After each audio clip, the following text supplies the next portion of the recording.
Sir. मुझे ये बताओ, जिस जगह हम जा रहे हैं जी सर। वहाँ लोग तो अच्छे हैं ना? सर बड़े निखे लोग, दुआवां देंदे ने।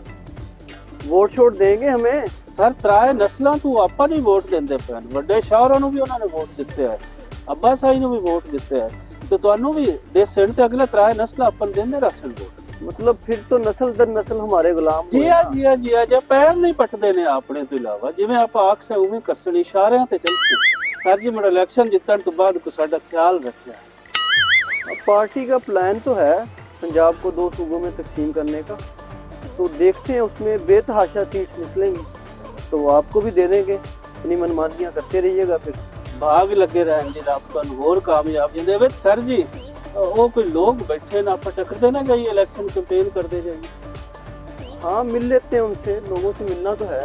चलिए सर।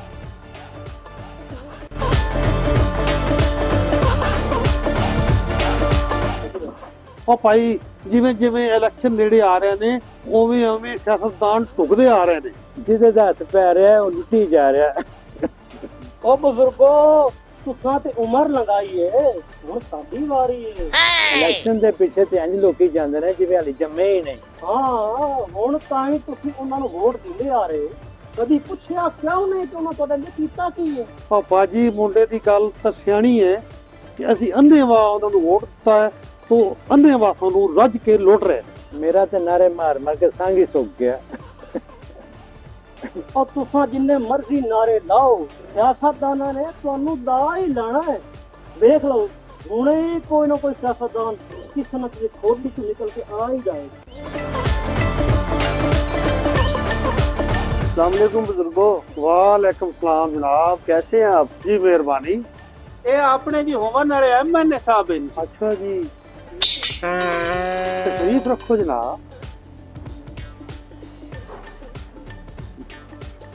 मैं किसी अगले गांव जा रहा था, रास्ते में आप लोगों को देखा तो सोचा आपसे मिलता जाऊं और फातिहा पढ़ता जाऊं। अजे तो कोई मरे ही नहीं तो फिर फातिहा कादी? ओ जी असि देखा ना विचार लोग इकट्ठे बैठे, जैसी आखा कोई मरे ही हो। तो मुझे माफ करना, मैं सियासतदान हूँ, जहाँ 4 लोग इकट्ठे देखता हूँ वहाँ फातिहा पढ़ने पहुँच जाता हूँ, क्योंकि आजकल सियासतदानों का यही फैशन है। और जनाब ਤੁਹਾਨੂੰ ਕਿਹੜੇ ਹਕੀਮ ਨੇ ਕਿਹਾ ਕਿ ਇਲੈਕਸ਼ਨ ਜ਼ਰੂਰ ਹੀ ਲੜਨਾ ਹੈ? ਅੱਜ ਕੱਲ ਇਲੈਕਸ਼ਨ ਲੜਨਾ ਵੀ ਤਾਂ ਇੱਕ ਫੈਸ਼ਨ ਹੀ ਹੈ। ਇਹ ਦੱਸੋ ਭਾਈ ਤੁਸੀਂ ਇਲੈਕਸ਼ਨ ਤੋਂ ਬਾਅਦ ਕੀ ਨਵਾਂ ਕਰੋਗੇ? अच्छा, मैंने ये सोचा है कि इलेक्शन जीतने के बाद हम पंजाब का एक और सूबा बनाएं। ਆ ਕਾਕਾ ਹੋਸ਼ ਕਰ, ਇਹ ਪੰਜਾਬ ਹੈ, ਤੇਰਾ ਘਰ ਨਹੀਂ ਜਿੱਤੀ ਵੰਡ ਕਰ ਰਹੇ ਹੋ। ਹੱਥ ਧੋ ਕੇ ਪੰਜਾਬ ਦੇ ਪਿੱਛੇ ਕਿਉਂ ਪੈ ਗਏ ਹੋ? ਪਹਿਲਾਂ ਅੰਗਰੇਜ਼ਾਂ ਪੰਜਾਬ ਨੂੰ ਵੱਖ-ਵੱਖ ਕੀਤਾ ਤੇ ਹੁਣ ਤੁਹਾਡੀ ਵਾਰੀ ਹੈ, ਇੰਨਾ ਜ਼ੋਰ ਨਾ ਕਰੋ। ਤੁਹਾਡੀ ਪਾਰਟੀ ਦਾ ਹੋਰ ਕੋਈ ਮਨਸ਼ੂਰ ਨਹੀਂ, ਬਸ ਇਹੀ ਬਚਿਆ ਹੈ ਕਿ ਪੰਜਾਬ ਇੱਕ ਵਾਰੀ ਫੇਰ ਟੋਟੇ ਟੋਟੇ ਕਰ ਦਿਓ। ਉਹ ਜੀ ਤੁਸੀਂ ਸਮਝੇ ਨਹੀਂ, ਪੰਜਾਬ ਵੰਡੀਸੀ ਤੇ ਨਵੀਆਂ ਜਾਬਾਂ ਜੁਬਾਂ ਨਿਕਲ ਸੇਲ ਢੇਰ ਲੋਕਾਂ ਦੇ ਫਾਇਦੇ ਹੋ ਜਾਸੇ। ਅਸੀਂ ਜਾਣਦੇ ਹਾਂ ਕਿਹਨੂੰ ਕਿਹਨੂੰ ਫਾਇਦਾ ਹੋਏਗਾ ਤੇ ਕੌਣ ਕੌਣ ਅਯਾਸ਼ੀਆਂ ਕਰੇਗਾ। ਤੁਸੀਂ ਪੰਜਾਬ ਨੂੰ ਕੀ ਫਾਇਦਾ ਦੇਣਾ? ਜਿਹੜਾ ਕੁਝ ਹੈ ਵੇ ਉਹ ਵੀ ਤੁਸੀਂ ਆਪਣੇ ਨਾਂ ਕਰ ਲੈਣਾ।